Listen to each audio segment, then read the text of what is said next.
ministração é Santificados para Servir, e o tema da mensagem de hoje também está dentro desse contexto, Santificados para Servir. Diz assim, versículo 22 do capítulo 6 do livro de Romanos: mas agora, libertados do pecado e feitos servos de Deus, tendes o vosso fruto para a santificação e, por fim, a vida eterna. Amém? Mas agora, libertados do pecado e feitos servos de Deus, tendes o vosso fruto para a santificação e, por fim, para nós nessa noite. Então, Deus, aquieta o nosso coração, aquieta o nosso espírito, fala conosco. Fala conosco, porque nós estamos iniciando um ano que com certeza seremos surpreendidos de forma extraordinária, impactados pela glória do Senhor. Então, Deus, estamos aqui com o coração aberto, com a mente aberta, prontos e preparados para servir ao Senhor. Então, Deus, que assim seja no dia de hoje, através dessa mensagem, que o Senhor cresça nesse altar e que eu diminua, e que a tua glória seja resplandecida em nome de Jesus. Amém. E graças a Deus. Você pode se sentar, meu amado e amada. É uma coisa muito bacana, e eu posso dizer assim, até linda, de ver a igreja reunida. É muito bacana, é muito lindo quando você vê isso. Porque quando a igreja está reunida em torno da palavra, ela está sendo edificada. Então, assim, você, a pessoa que está aí perto de você, ela está sendo edificada na palavra, gente. E esse é um momento muito bacana, muito gostoso de se ver, principalmente quem está aqui no altar, quando olha para a igreja e vê a igreja nessa condição de reunida, é algo que a gente pode esperar assim, alguma coisa vai acontecer. Alguma coisa vai acontecer nesse momento. E aí a gente fica pensando numa coisa, que quando a gente depara com esse versículo, que é o versículo tema, a gente começa a perceber algumas responsabilidades que ficam sobre nós. E eu quero chamar a sua atenção para uma coisa. Quando nós estamos atentos com o olhar do serviço, que é o despertar desse versículo, a gente fica pensando numa coisa: o que as pessoas aí fora pensam sobre mim, o que as pessoas aí fora pensam sobre você, o que as pessoas aí fora pensam sobre a Igreja Metodista de Rio das Flores, tem importância sim. Porque a gente às vezes tem uma mania de dizer assim: ninguém tem nada com a minha vida. Não é verdade? Mas quando você olha pela perspectiva de um belo e bom testemunho, as pessoas têm sim.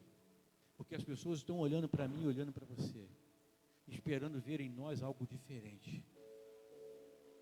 Porque quando você tem uma mentalidade que pensa dessa maneira assim: ninguém tem nada a ver com a minha vida, que ninguém paga a minha conta. Isso é verdade, amado. Ninguém paga a minha conta também não. Mas a maneira que eu vivo pode interferir a sua vida. A maneira que eu conduzo a minha vida, posso estragar você ou posso edificar você. Ontem, na mensagem de casamento, no finalzinho do casamento aqui, eu disse para o Henrique e para a Camila, eu falei assim: gente, vocês precisam tomar cuidado agora com o testemunho de vocês. Porque vocês vieram aqui no altar pedir a bênção de Deus, e isso é algo muito sério e muito importante. As pessoas sabem que vocês vieram aqui pedir a bênção de Deus. Agora vocês vão ter uma vida aí fora. E essa vida precisa ser uma vida digna de quem tem a bênção de Deus acompanhando ela. Então muitas coisas podem mudar na nossa vida. O que as pessoas pensam sobre mim interfere, pode causar um impacto, importa sim. Porque uma maneira que eu tenho de servir a Deus, uma maneira que você tem de servir a Deus é através daquilo que nós fazemos. É através daquilo que nós fazemos. E aquilo que eu falo, aquilo que eu vivo sobre Jesus, tem muita importância e tem muito valor. E nós estamos sendo chamados, amados, para servir e não para ser visto. Porque nesse processo de chamado, status e servir ao Senhor não combina. Se você quer ter um status, não combina com essa questão de serviço. O serviço talvez possa até projetar você num status maior. Mas se você estiver no caminho inverso, querendo buscar o status primeiro, você não vai conseguir servir a Deus com excelência, com alegria, porque isso não combina. Paulo, quando ele escreve aos Coríntios, na sua primeira carta, no capítulo 4, versículos 1 e 2, ele faz uma observação interessante que diz assim, que os homens nos considerem como ministros de Cristo e dispenseiros dos mistérios de Deus. Além disso, requer-se dos dispenseiros que cada um se ache fiel. Olha que coisa bacana, linda. Uma conexão vai fazendo com a outra. Paulo chama aquele que serve de dispenseiro. E aí a gente fica com uma curiosidade. O que é dispenseiro? Dispenseiro é aquele que recebe algo do Senhor e entrega para os outros. Essa palavra que Paulo usa aqui, no grego, tem essa conexão, essa orientação. O dispenseiro é aquele que recebe algo de Deus e entrega para o outro. Quando você começa a abrir os seus olhos, o seu coração para essa área, a gente começa a entender algo mais profundo, e principalmente através desse versículo que nós lemos aqui, porque agora, libertados do pecado e feitos servos de Deus, tendo em vossos frutos para a santificação e por fim a vida eterna, a gente começa a entender de uma maneira diferente. Para sermos feitos servos, é necessário uma construção de relacionamento. Porque você não vai servir alguém que você não conhece. Você não vai servir uma pessoa que você talvez não tenha um relacionamento. E quando nós conseguimos entender isso, nós vamos perceber que o nosso relacionamento com Deus é um presente. É um presente. E eu posso dizer que é o melhor presente até que as bênçãos que Deus pode nos dar. E talvez você esteja pensando assim, cara, pastor, você está falando uma coisa que eu preciso um pouco mais de consistência do que o senhor está falando para concordar contigo sobre o relacionamento com Deus ser melhor do que a bênção. É porque a gente precisa tirar os nossos olhos, talvez, do lugar que esteja errado. Isso vai fazer uma diferença na sua vida. Nós fomos ministrados uma parte dessa mensagem que eu estou compartilhando com vocês aqui. A Maninha recebeu na íntegra lá no concílio que nós tivemos em novembro. Foi um pouco do que o bispo ministrou para nós no culto de abertura, se não me engano. Foi exatamente sobre isso, o tema, tudo direitinho. Mas o bispo sabe que eu falo isso, e eu sei que o Diego está gravando, vai botar isso lá, e ele vai ouvir o que eu vou dizer aqui. Peguei a mensagem dele, deu uma melhorada. Peguei a mensagem do nosso bispo, dando uma melhorada nela e compartilhando com vocês. Está espantado, André? Não, né? Mas é assim, né? A gente vai ajustando, né, Maninha? A gente vai ajustando.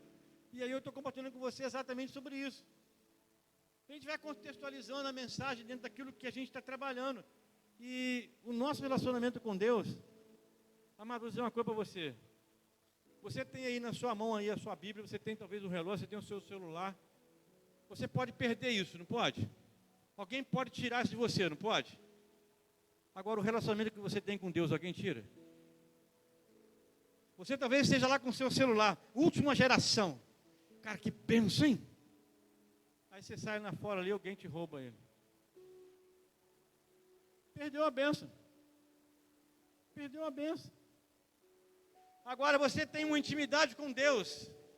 é oração, é jejum, é relacionamento com Deus. Amado, o cara pode roubar seu celular ali, mas esse relacionamento com Deus, ele não vai roubar de você.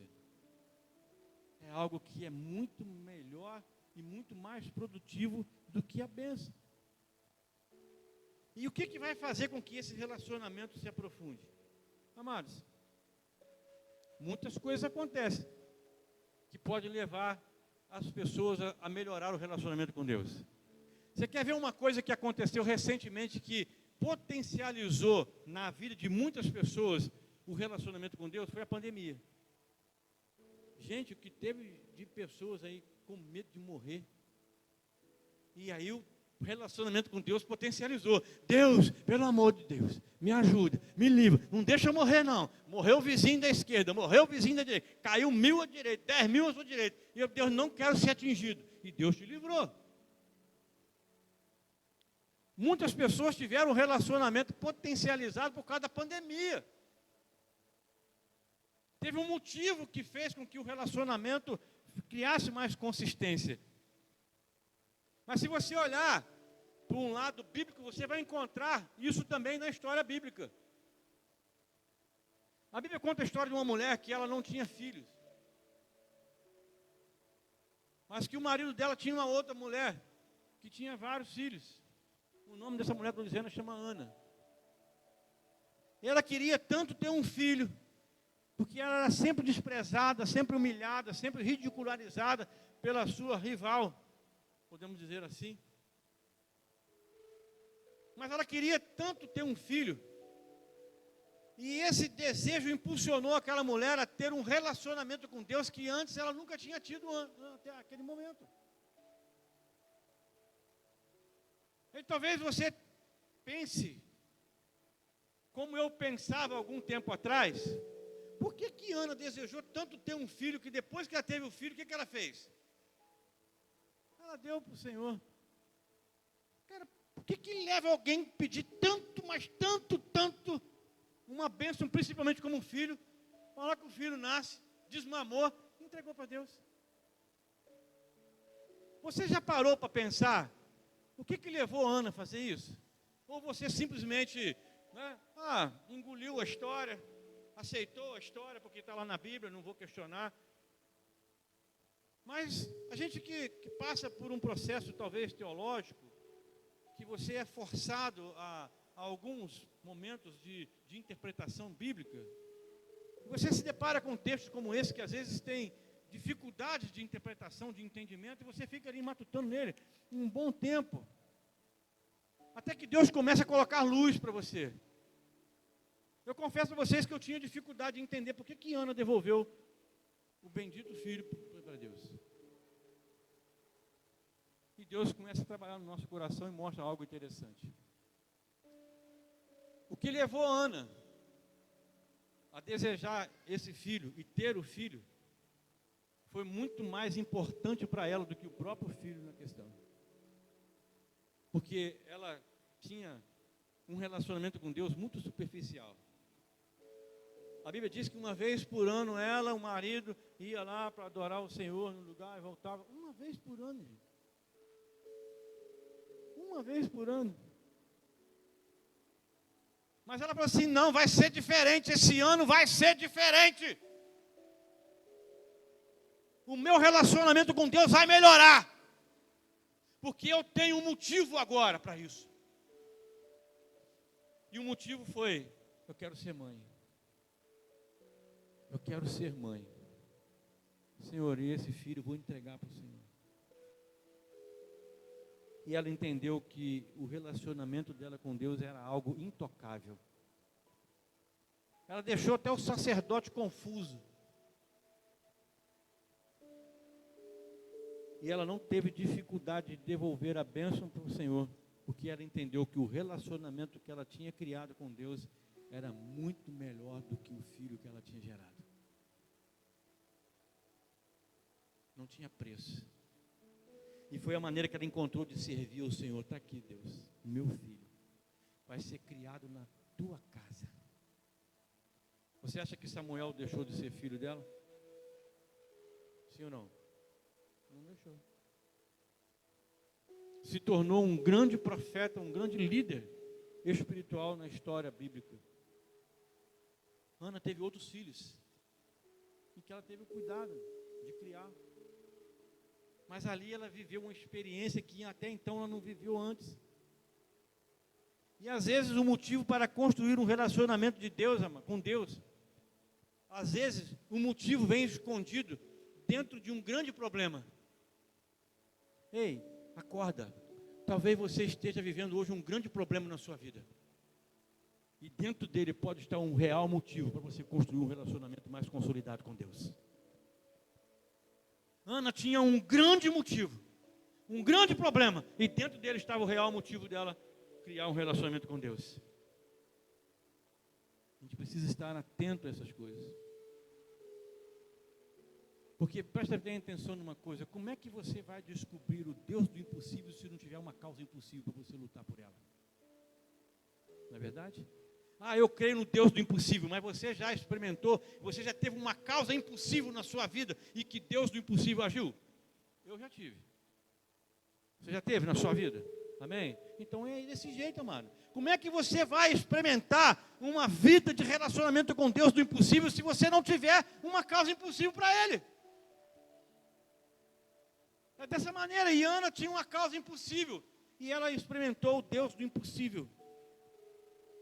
E ter conhecimento da palavra vai fazer a enorme diferença.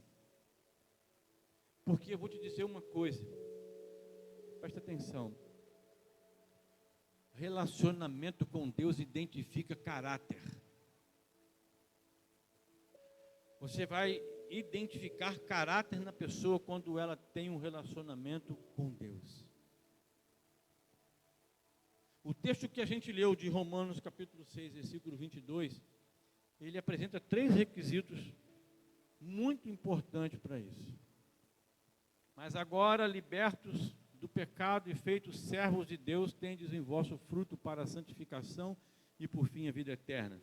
O primeiro requisito é sermos libertos do pecado. Presta atenção nisso.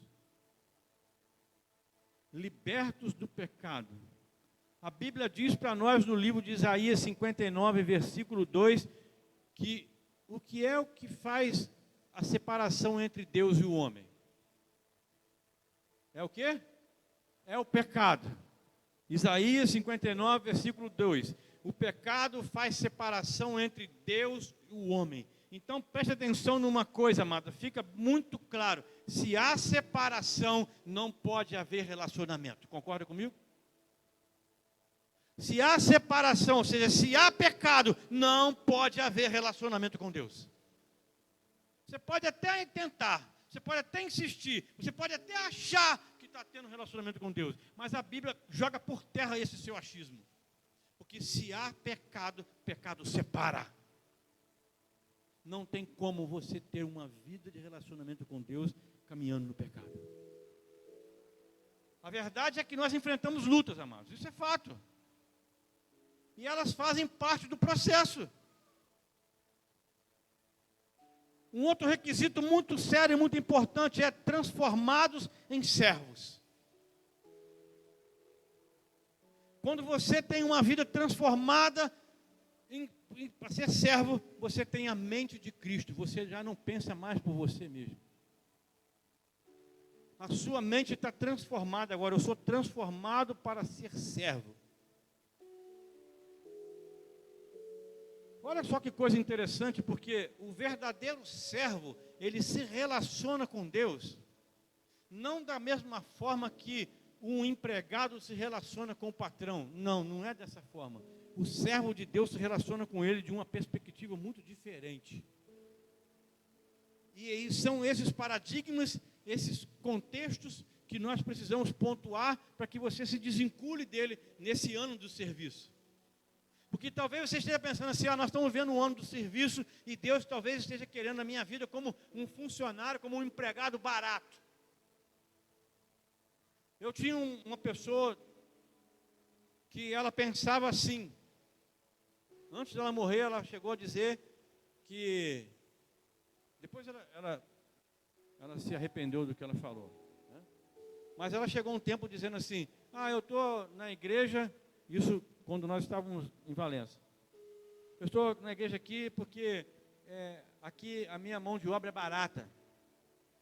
Porque eu sou graduada nessa minha área, que era na área de ensino, era uma pedagoga, muito boa por sinal,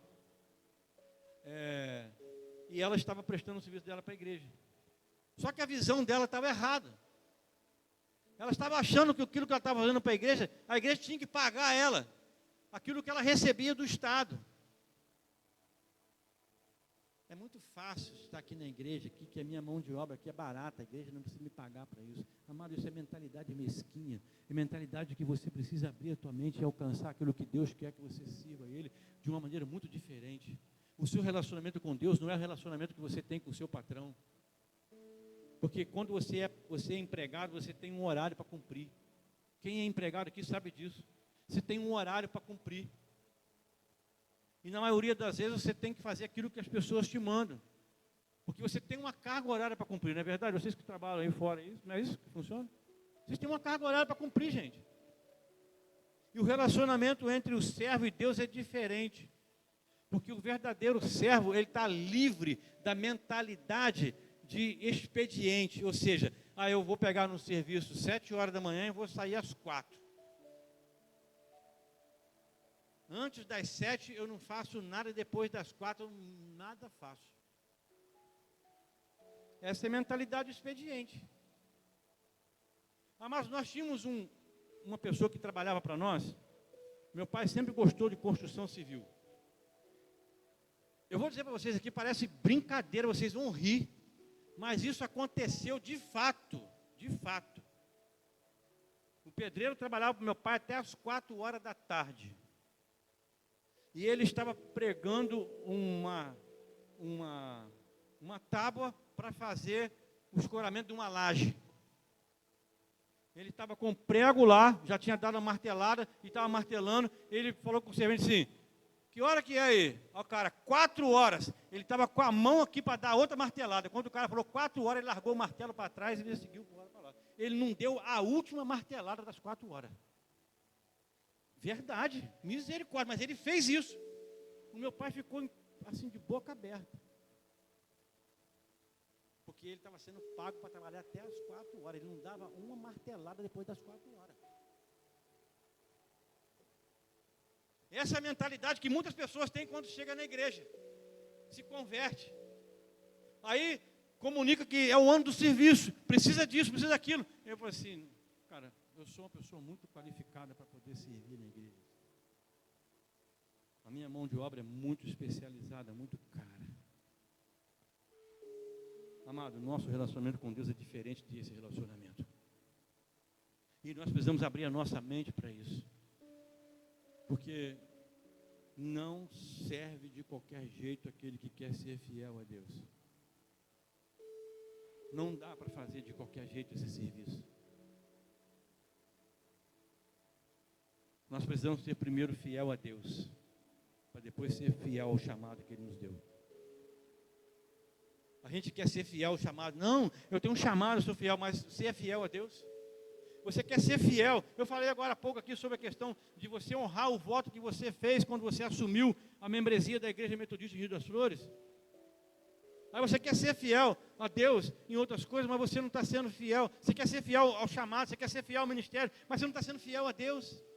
Você não é fiel nos dízimos, você não é fiel na oferta, você não é fiel no seu compromisso com o que você tem diante da igreja, e você quer ser fiel a Deus. Você tem que ser primeiro fiel a Deus, e depois outras coisas vão ser acrescentadas, vão se ajustando. Eu tenho que entender que eu preciso servir a Deus mesmo no meio das pressões, sejam elas externa ou interna, porque às vezes você sofre pressão interna. Você está aqui hoje, mas está com uma pressão interna. Eu não queria estar aqui hoje. Eu tinha que fazer outro negócio. Eu estava com aquela pressão interna. Eu estou passando por um problema de dificuldade. Eu estou passando por um problema na família. Estou passando por um problema de saúde. Estou passando por um problema na finança. E você tem aquela pressão interna. E talvez você esteja sofrendo pressão externa. Eu falei para você não ir no culto. Eu falei para você não ir na igreja. E que você está fazendo mais essas coisas do que as outras que eu tinha que fazer em casa. E você sofre várias pressões em todos os aspectos, em todos os sentidos.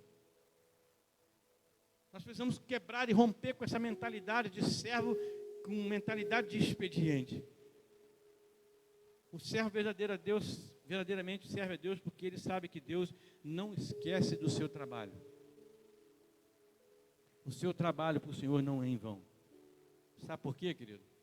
A recompensa vem. A recompensa vem.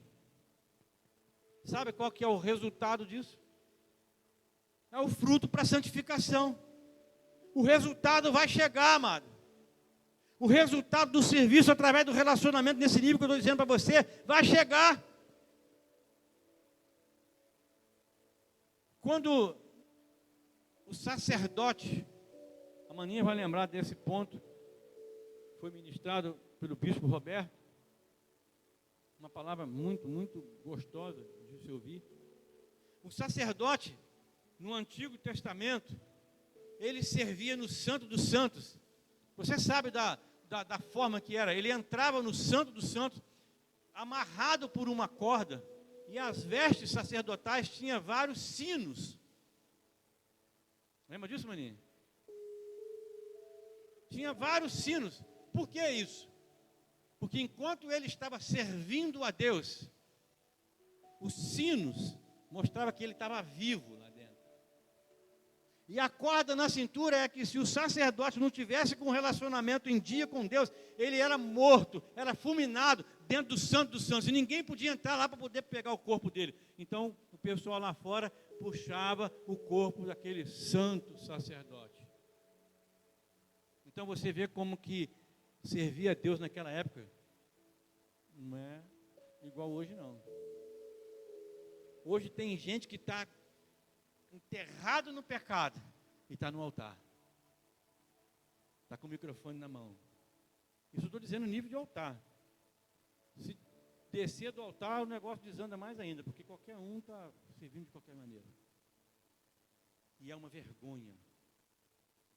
Uma vergonha como muitas pessoas estão testemunhando e pensando que estão servindo a Deus. O sacerdote entrava lá com a corda amarrada no corpo, mostrando que o serviço estava acontecendo. Enquanto tinha barulho, significava que estava acontecendo o serviço. Enquanto o sacerdote fazia barulho, significava que o pecado estava perdendo. O barulho chama atenção para a nossa vida, querido. O barulho chama atenção para a nossa vida. E por isso o nosso fruto deve ser digno de arrependimento. Porque enquanto estivermos produzindo barulho com o nosso testemunho, significa que nós estamos servindo ao Senhor e o pecado está perdendo. Então não se preocupe se você está fazendo barulho por você estar andando. Significa que o seu testemunho está vencendo o pecado. Você está servindo ao Senhor. Porque aquele que fica com medo, que não quer fazer as coisas, cuidado. Cuidado. Eu quero encerrar dizendo algo que servirá de inspiração para nós como igreja. Em Mateus capítulo 28, versículo 16 a 20, diz assim, presta bem atenção nisso, que isso aqui também é muito interessante.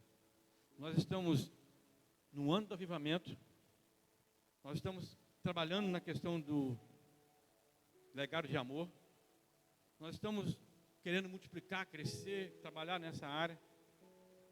A igreja está sendo desafiada e esse ano nós vamos sair dessas 4 paredes para romper os desafios que foram propostos aqui no final do ano. E essa palavra me chamou a atenção. Presta atenção no que diz Mateus capítulo 28, versículo 16 a 20. Os 11 discípulos foram para a Galileia, para o monte que Jesus lhe indicara. Quando o viram, adoraram, mas alguns duvidaram. Então Jesus aproximou-se deles e disse: foi-me dado toda a autoridade no céu e na terra. Portanto, vão e façam discípulos de todas as nações, batizando em nome do Pai, do Filho e do Espírito Santo, ensinando-os a obedecer a tudo o que lhes ordenei. E eu estarei sempre com vocês até o fim dos tempos. Amém? Esse é o chamado conhecido ide de Jesus. Amém? Você conhece isso, não conhece? Só presta atenção num detalhe. A primeira frase do versículo que a gente leu diz que quantas pessoas estavam quando Jesus deu o id dele? Acabei de ler aqui agora para vocês, gente. Oi? Não. Presta atenção, errou um número. 11. 11 os discípulos de Jesus. Amém? Se situaram, pegaram aí? Tá. Então presta atenção no seguinte. Foi dada uma ordem de serviço. 11 discípulos. Mateus 28, 16 a 20. Começou apenas com 11. Se você abrir o livro de Apocalipse, capítulo 7, versículo 9 a 10, você vai ver assim. Depois disso, olhei diante de mim, e estava uma grande multidão, que ninguém podia contar. Entendeu a visão? Entendeu a responsabilidade do ID? Entendeu a responsabilidade do serviço? Uma multidão que ninguém podia contar. Pessoas de todas as nações, tribos, povos e línguas, de pé, diante do trono do Cordeiro, com a veste branca, segurando palmas. E clamaram em alta voz, a salvação pertence ao nosso Deus, que se assenta no trono e ao Cordeiro. Amados, que conexão linda e fantástica que esse texto faz com aquele ídolo de Jesus. E eu creio que isso seja possível, sim, através da unidade da igreja em serviço. Mesmo porque faz parte de uma oração que Jesus fez em João capítulo 17. Assim como me enviaste ao mundo, eu os enviei ao mundo. Em favor deles, eu me santifico, para que também eles sejam santificados pela verdade.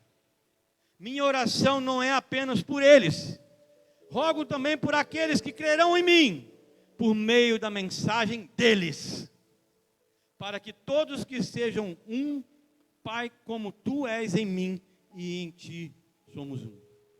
Que eles também estejam em nós, para que o mundo creia que tu me enviaste.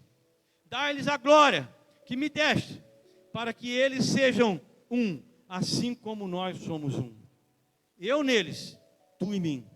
Que eles sejam levados à plena unidade, para que o mundo saiba que tu me enviaste e os amaste como igualmente me amaste. João, capítulo 17, versículo 18 a 23.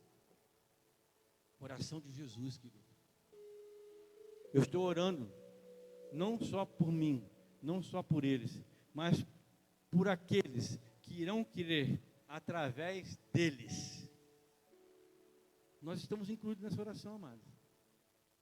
Eu e você somos frutos dessa oração. Agora, existem dezenas, centenas, milhares de pessoas que estão aí fora, que também fazem parte do alvo dessa oração de Jesus. E cabe a mim e a você servir essas pessoas, levando a palavra de Jesus.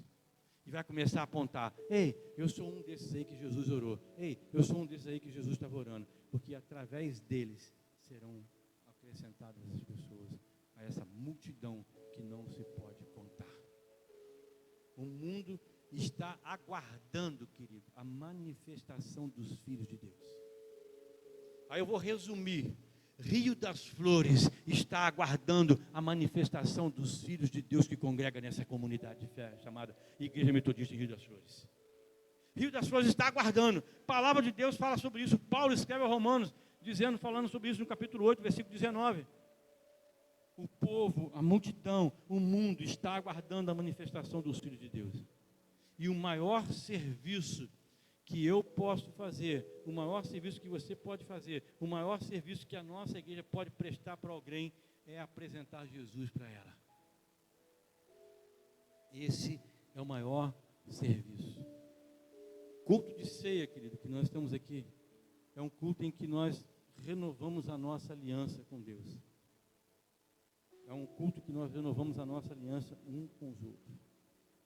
E eu quero aproveitar esse momento para que eu e você possamos renovar o nosso compromisso de servir ao Senhor.